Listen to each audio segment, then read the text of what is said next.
the Thought Daughter podcast. I'm Nina DeGroot, and we are here with our lovely new guest, Keagan! Hi! Take a minute to introduce yourself. Tell us something fun. My name is Keagan. I'm a ginger, surprisingly. For them audio listeners, I see you. All right. Today's topic may be controversial. Today's episode is on the male versus the female gaze. If you don't know what the male and female gaze is, it's, I feel like, mostly portrayed in media currently, especially if you're someone who is on social media. A lot of people don't know what the male versus the female gaze is. But we're going to talk about it today, and it's going to be a great old time. What I first associated the male gaze with is women who specifically are looking for attention from guys. I think mine is just like the classical, like, what women have been portrayed as, like the Barbie. I wanted to first talk about like where we first heard it, which we kind of already did, but I found it in media mostly portraying the male gaze to women specifically looking for male attention, and I portrayed the female gaze to women who don't care about men. That's not necessarily true. Really? When I did more research, we're going to talk about, well, first of all, we're going to talk about where the male versus the female gaze originated from. What does that term even mean? Who created it? We're going to talk about what the male gaze is versus what the female gaze is.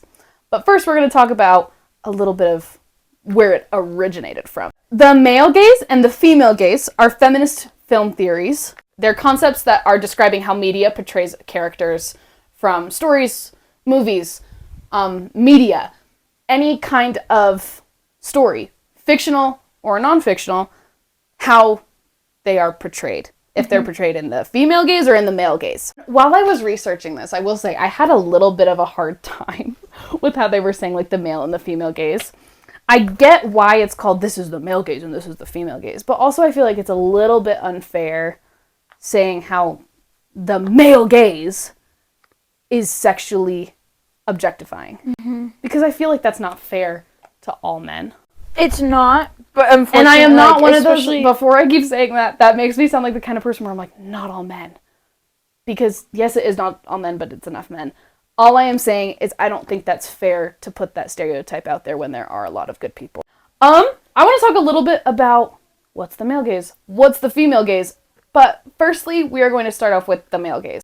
This is all researched information about what this term means. This in no way means this is what a man is. This in no way is your words. This is no way, this is my words, I'm talking. This in no way is, this is what a man is thinking when he looks at something. Yeah. Or when he looks at media. This is simply, the male gaze has, as a term, as a generalized description, has been given. And I want to emphasize that because I know that not all men think this way. And there are some really, really good people out there. Another thing I will say is this original term of the male and female gaze was a feminist theory made by Laura Mulvey in her 1975 essay. Okay. So this is not a new topic. This was made from an essay talking about cinema. This essay was called Visual Pleasure and Narrative Cinema. And it was referring to the way that visual media, like film, portrays, especially women, but also just lots of different characters. What I will say is there are good people out there. I am in no way saying this is how men look at everyone. I am strictly saying that this is a theory that was made depicting how some, and unfortunately most, men were viewing women in media, according to this essay. But unfortunately or fortunately, this has gone beyond film media and has... As at this time that this essay and article was written, like, specifically. Mm-hmm. But also just, like, the male and female gaze has gone beyond media, it's gone to books, it's gone to just people in general. Instead of just saying characters, it's saying she's portraying herself in the female gaze, or she's portraying herself in the male gaze, or he's portraying himself in the female gaze. So, it has evolved to the point where it's not only talking about women, it's also talking about men and what gaze they are portraying. It goes so many different ways, but originally it originated from this essay talking about film in the perspective of a heterosexual male. Characteristics of the male gaze include objectification. Women are shown as passive, sexualized objects for the male gaze to consume. There was one side-by-side I had found of Scarlett Johansson in No. a Marvel movie poster where it was talking about how while I was doing research for this, showing how Scarlett Johansson is an obvious example when her character is portrayed in the male gaze. Not specifically her as a person, but her character. Another characteristic of the male gaze is focus on appearance. It's not very much on, look at how she feels. It's, look at how she looks. Which, it's emphasis placed on a woman's physical appearance and how she looks to a man rather than her personality or agency. Which I feel like you see in movie nowadays, too. Mm-hmm. Like, it's like, And I have some film examples, too, that we're going to talk about. I'm so excited! Another characteristic, male-centered narratives. Stories often revolve around the male characters, and female characters are often regulated to supporting roles. They're often moved and pushed aside to only be supporting roles and are only present to serve the male protagonist's needs. Mm-hmm. This includes some romance films. Mm-hmm. Romance films that are strictly in the male point of view. But that is the male gaze. Very sexualized, it objectifies, focused on sex, desire, and idealism. This is also seen, you can use this theory of the male and female gaze also with traditional artwork. There's a lot of idealism. There's a lot of idealism, especially with women, especially in nude artwork. oh. Which not all the time, there's a lot of controversy when it comes to nude artwork where it's like, this is being sexualized. A lot of times it's strictly just to show beauty. Mm-hmm. But depending on how you look at the art, it can be, depending on if you're looking in the art through a male gaze or through a female gaze, it really just depends. Now we're going to move on to the female gaze. The female gaze, by definition, is a concept that emerged as a response to the male gaze, emphasizing the perspective of women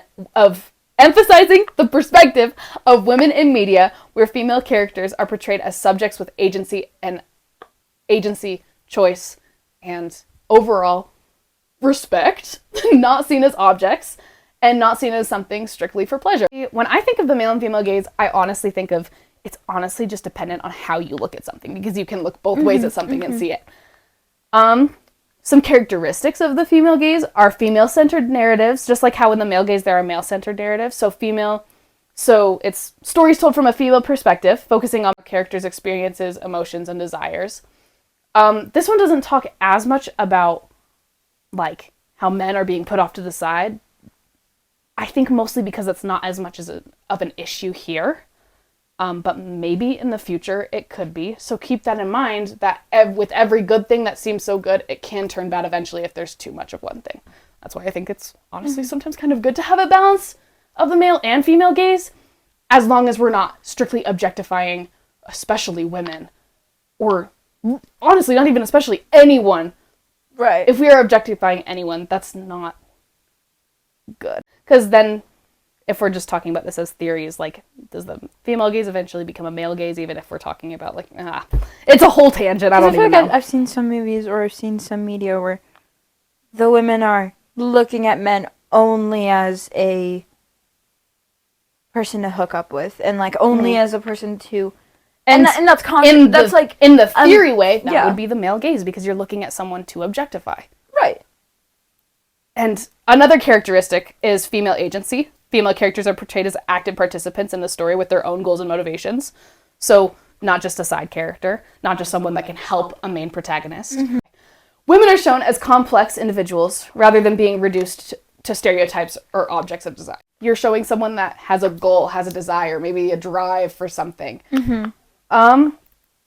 Now I want to talk about some examples. Some examples of the male gaze are going to include camera angles that focus on a woman's body, especially in a sexualized way. When I think of this, I think of that one scene with Megan Fox. Which one? Megan Fox.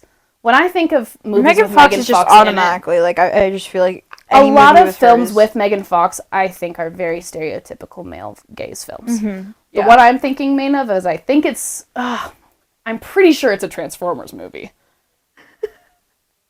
And it's the shot of her. It's the shot of her fixing a car. Oh, interesting. But she's not dirty. She's a little bit sweaty, but, like, you can see her, like, amazing tummy, and, like, she's in this, like, tank top, like, it's a crop tank top, and, like, her hair is down, and it's like... And it's like, Kissy, you weren't even fixing that car, you were looking at it, basically. Mm-hmm.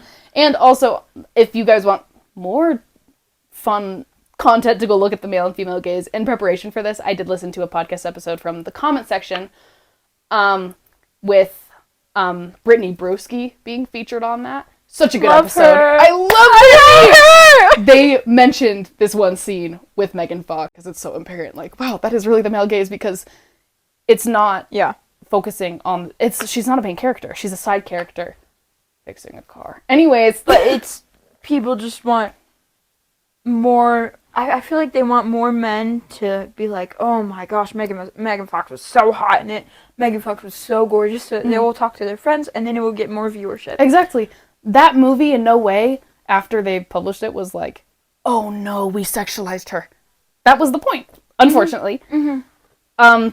But it's for revenue. Another example in media, whatever, of the male gaze is tropes like the damsel in distress or manic pixie dream girl, where women are portrayed as weak or dependent. I watched a video forever ago. Sorry, I'm getting a mint. You're good. But I watched a video forever ago about how a lot of sci-fi movies will do this, where you have a girl and she is out of this world, literally. And how she is just like completely, like, she's alien, she's not familiar with anything.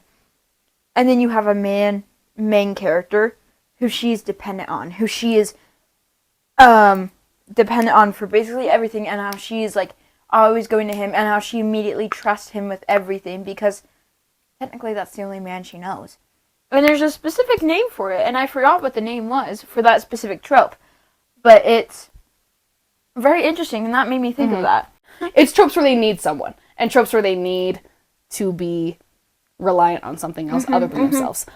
Movies where it's someone who starts off maybe being reliant and evolves to someone who doesn't need that, that would be female gaze. In a way, I feel like that's Tangled. Like, that is one of my favorite movies. I think that because Rapunzel is such a girl boss, and yeah, sure, she was very terrified to leave her tower until Flynn Rider was like, come on! She manages to defeat her own captor. And she's saving him. Yeah! Girl power! And you know what? The hug at the end? Oh, that hug is my favorite animated hug. It's so gorgeous. Another example in the male gaze would be stories that prioritize male characters' arcs and motivations while ignoring the female character's agency or desires. Female gaze examples in media are going... So that was male gaze examples in media. Mm-hmm. Talking about male gaze examples in media. This is female gaze examples in media. I don't know why I paused so much. I glitched. But number one, films directed by women or strong female characters at the center of the story. Barbie. Sorry. Barbie! I actually didn't love the Barbie movie. Really? I might need to watch it again. Low key. It was so good. I was in a weird mindset when I first watched it. I need to watch it again. I think I was in the mindset where I was like, this is probably just like an overrated film. Another example for the female gaze is stories that explore female relationships, emotions, and experiences in a nuanced and authentic way. Mm-hmm. So, new stories. Mm-hmm. Stories that haven't been seen before. Things that also are emotional. Things that explore real human intimacy, I feel like, too. Yeah. And I feel like this also can relate to romance. So another example is portrayals of female characters that are not limited by patriarchal expectations or stereotypes. So things that are not like, oh, she's like the quiet, soft girl. Or the ones where it's my gosh. Or even the one thing I think about when it's like a stereotype that would be in the male gaze, unfortunately, is the one where it's like, I'm the nerdy girl and I got a makeover for prom. Like, you know what I'm talking about? The Addison Rae movie. Oh, I haven't seen that. No, have you not? Where she gives the guy a makeover and then he's like the hot guy and it's like, are you serious? I haven't seen this. It was just a guy from like Cobra Kai or something. I have not seen this. When I think of this, I think of, unfortunately, The Princess Diaries. I know, but it's such a good one. It is a good movie. I'm not saying it's a bad movie strictly because it's in the male gaze, but unfortunately I do think it is in the male gaze because you're taking this, like, you're so, like, stereotypically unpretty. I know, yeah. You're so stereotypically not normal, not cool. Yeah. You're not fit to be a princess like this. But let me get those glasses out of the way and let me straighten her hair and Yeah. princess. Like, what the freak? Literally put some curl products in her hair, see what happens. Like, Ugh, that thing's... Oof. Her hair would look gorge. Speaking of Anne Hathaway, I think a movie she did in the female gaze would be, what is it? Enchanted? Is that what it's called? I think so. No, wait. It's 'Cause Ella Enchanted. Enchanted is just Ella Enchanted. Enchanted was the one with the redhead that played in Superman. No, I'm talking about Ella Enchanted. Because all of her life has been like having to follow all these rules, and then all of a sudden it's like, wait, I'm not taking this anymore. I'm gonna go and do this by myself. She finds a man on the way, and he's helping her, and luckily there's a cute little love story. But she gets out of it, and everything's great. I love that. Those are our main points on the male and female gaze. What I want to talk about now is some specifics that I was able to think up that I think are in the male and female gaze. We're going to talk about the male gaze first again. Some specifics of the male gaze that I have. Let me find some that I found and didn't come up with for the male gaze in fashion, especially sexualizing poses, clothing, objects. Post 28, sorry. That's female gaze. What do you mean? Do not bring DTI into this conversation. Do not! There are like different aesthetics even that fit male gaze. There's one that's like the one that's called like the Instagram baddie like aesthetic, where it's contoured makeup, tight-fitting clothes, hyper-feminine fashion. I think of this as the same way where it's kind of like the whatever thing has been going around recently where it's these ladies at home wearing those sundresses and they're like, today I made 5 meals for my husband. The trad wife? Yes. Yeah, trad wife is awful. Unless that's genuinely what you want to do.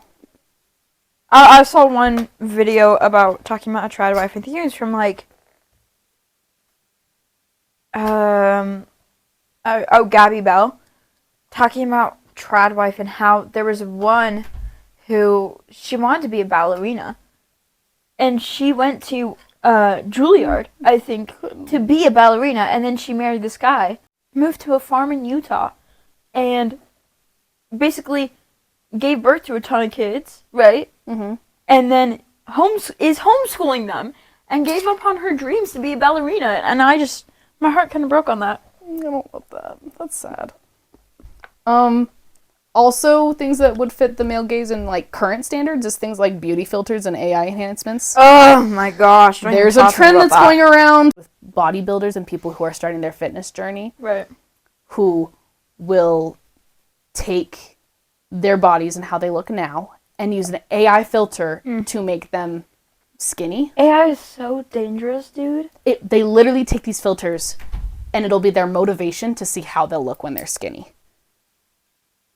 For fitness. They're unrealistic. It's because it's not real.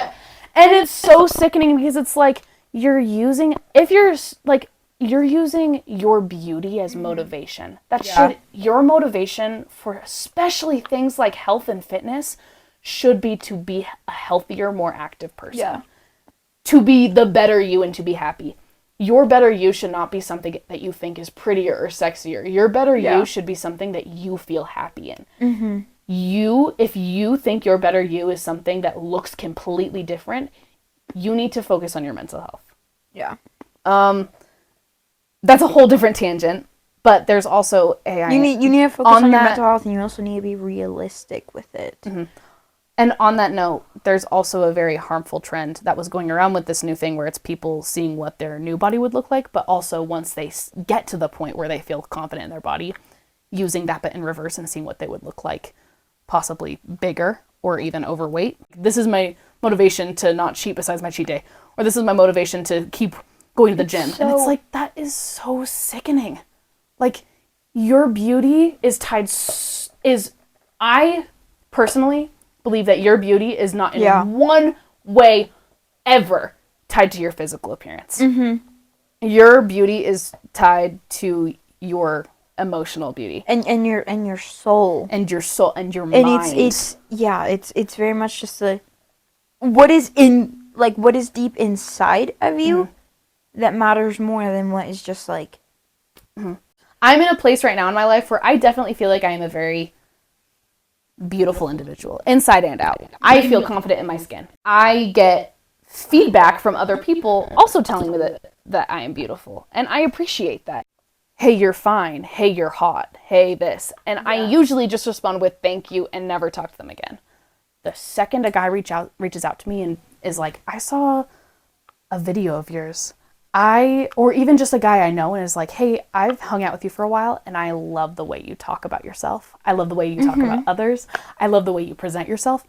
I'm putting a ring on it. I also want to talk about some I found. Sorry, for the male gaze. The film I do not like, and I will do an episode on why I do not like it. The film 500 Days of Summer. I've never seen that. I hate it. Because it is in the male gaze. Not once in that movie. If you love that movie, click away. If you love that movie, I have a very close friend. His name is Jonah. Jonah's going to be on the podcast eventually. Love you, Jonah. Please click away. This is one of Jonah's favorite movies. I do not like this movie because the female character perceives him in a male gaze, and he perceives her in a male gaze. Oh, so it's just all around not good. They are simply together for convenience. Okay. And it's a tragedy. They don't end up together. Spoiler! And Spoiler. Not once in the story does it go to the female's point of view. During the relationship. Earlier, it gives her some background, but not once is it her brain, her story. It's always in his point of view, which follows with some of the male gaze things we talked about. Right. I'm not going to go any further than that simply because I will be doing another episode on this because I do not like that movie. And some also modern day examples are, one thing I came up with was like pick-me girls. Oh my gosh, yeah. Like people that strictly look for male attention. Yeah. There's nothing wrong with that. Or I'm one of the guys, but you're not one of the guys. Here's the thing.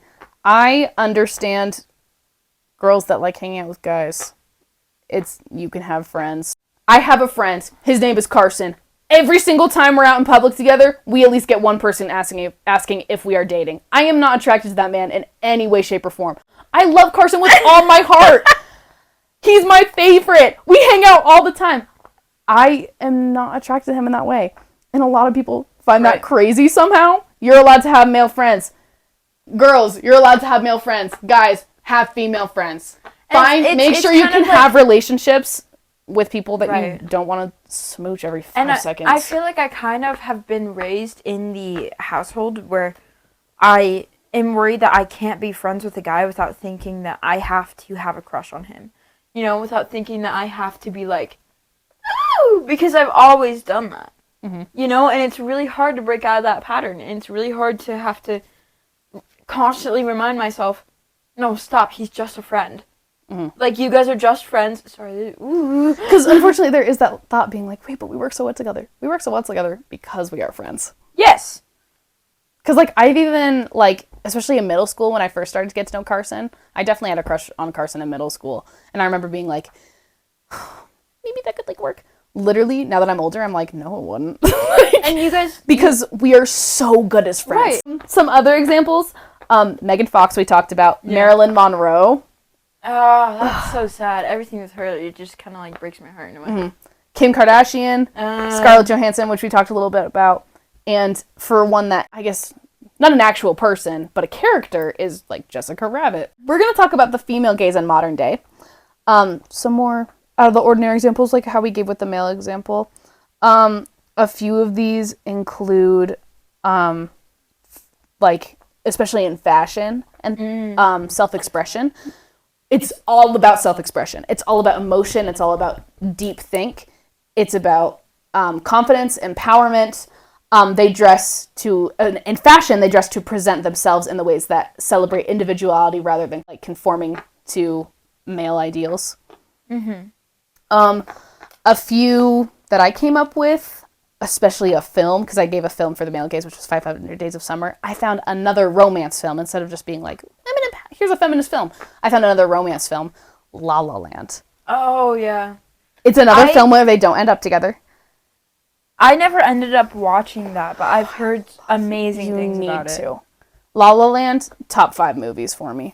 I'm being so serious. I love that movie. La La Land, I do love Emma Stone. La La Land, they're a cute couple. Not once is there any sex in the movie. Not once is there any sexual, ooh, I like this girl because she's sexy. Literally, this entire movie, they're talking about their dreams. They're talking about their individual paths that they want to go on. Right. And at the end, it's bittersweet. And I don't want to spoil it too much for you, but I will say that the end is very bittersweet, and it is very obvious it is in the female gaze because it is emotional. And some more examples in modern day, strong feminine leaders like Frida Kahlo, Serena Williams, Cleopatra. Cleopatra is not modern day, but if you do more research on Cleopatra, queen. Literally, a lot of people are like, Cleopatra, like, if you think of modern day people and how they, like, interpret her, it's like, ooh, these sexy Cleopatra costumes, and like, oh, she's just, like, a female queen. No, if you do the research on her, that, holy, like, there's a reason why Cleopatra is such a wide-known name, and because she's a baddie. And, Eleanor Roosevelt. Yeah.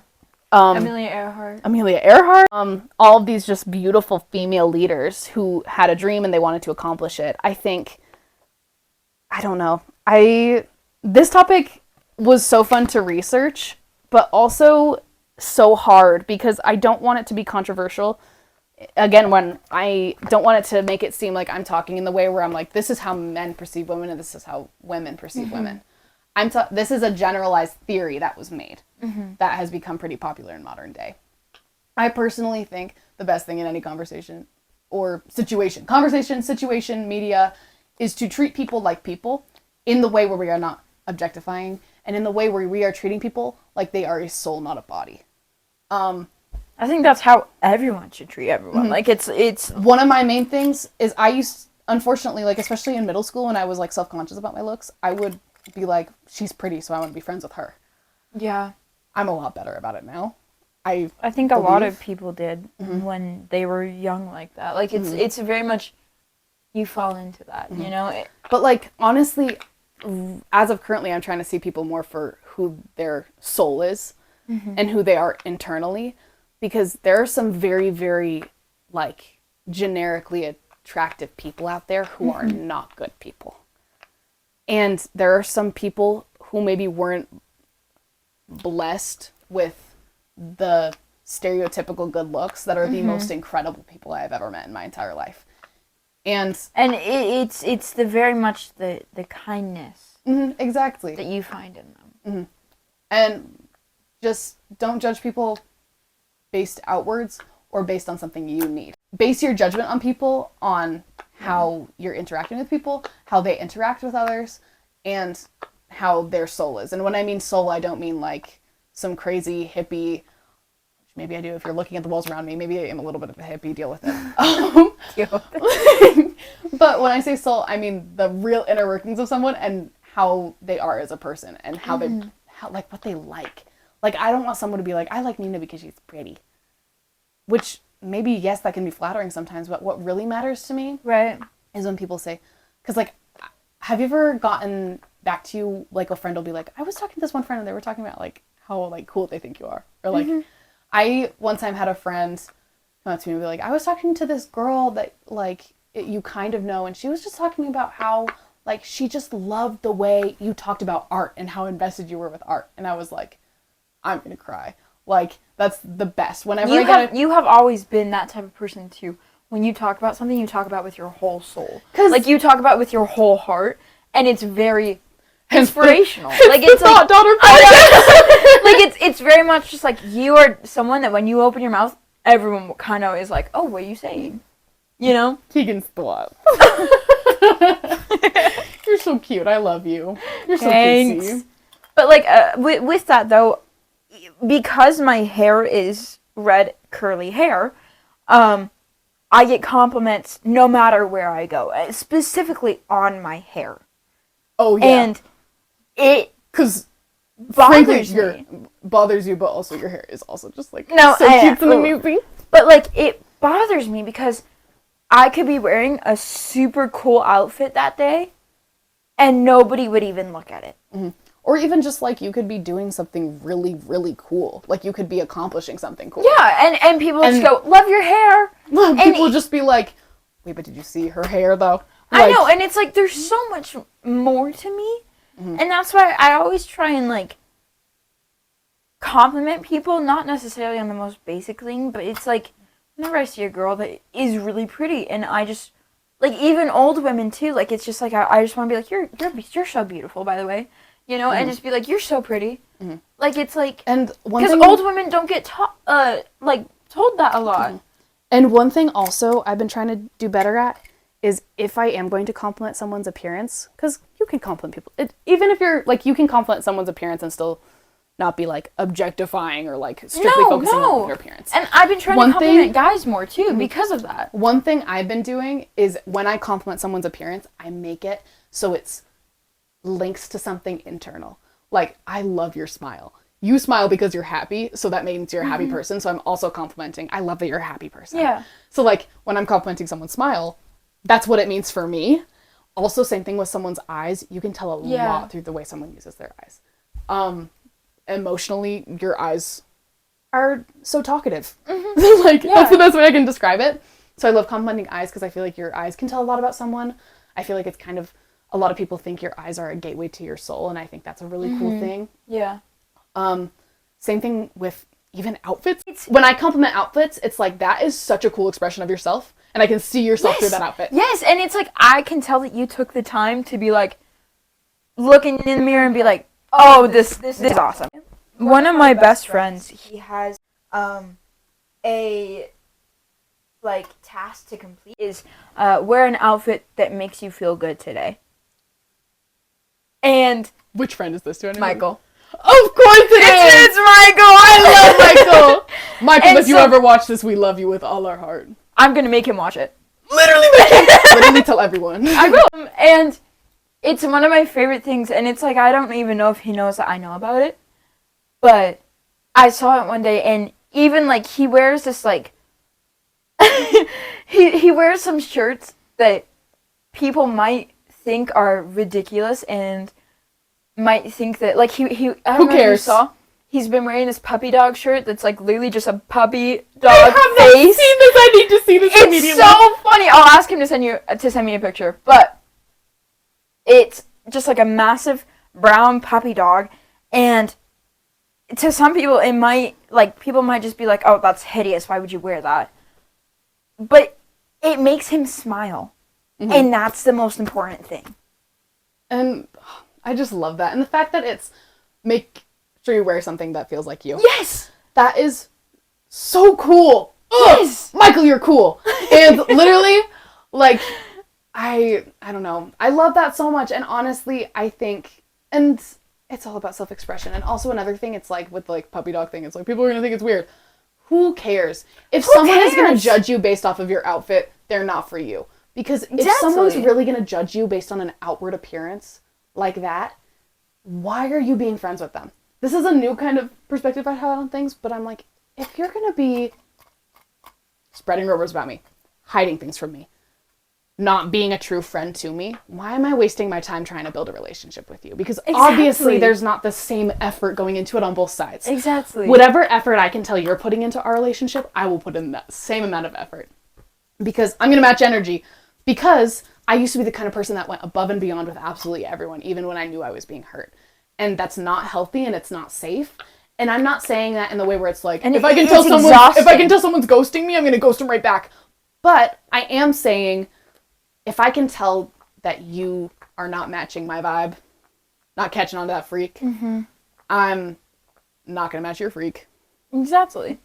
And I have a difficult time talking to some people sometimes because I have some friends who will be with certain friend groups and mask. You know, they'll put on a different persona. I used to be that kind of person. I'm doing so much better about being so, like, and it's like, genuine I everywhere. have started to really let myself go in that way, and I've really started to just kind of say whatever I want and make whatever jokes I want and not be afraid to be stupid. You know, not be afraid to get things wrong and not be afraid to be like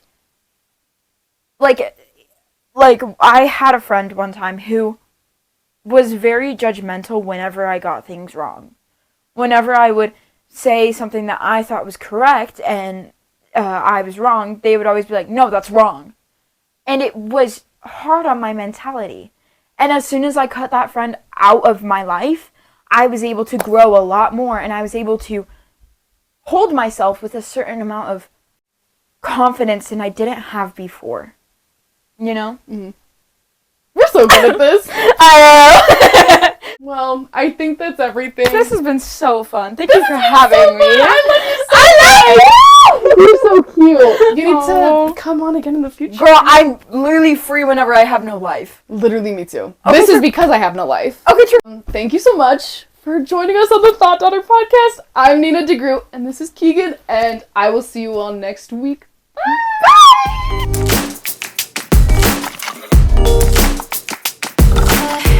Keegan's still in the corner, but I would like to say one last thing. I have been gone for 2 weeks, and my hair is brunette. It was spring break. I had finals, and for the hair thing, I got bored, and it was a Wednesday. Anyways, I love you all. Bye!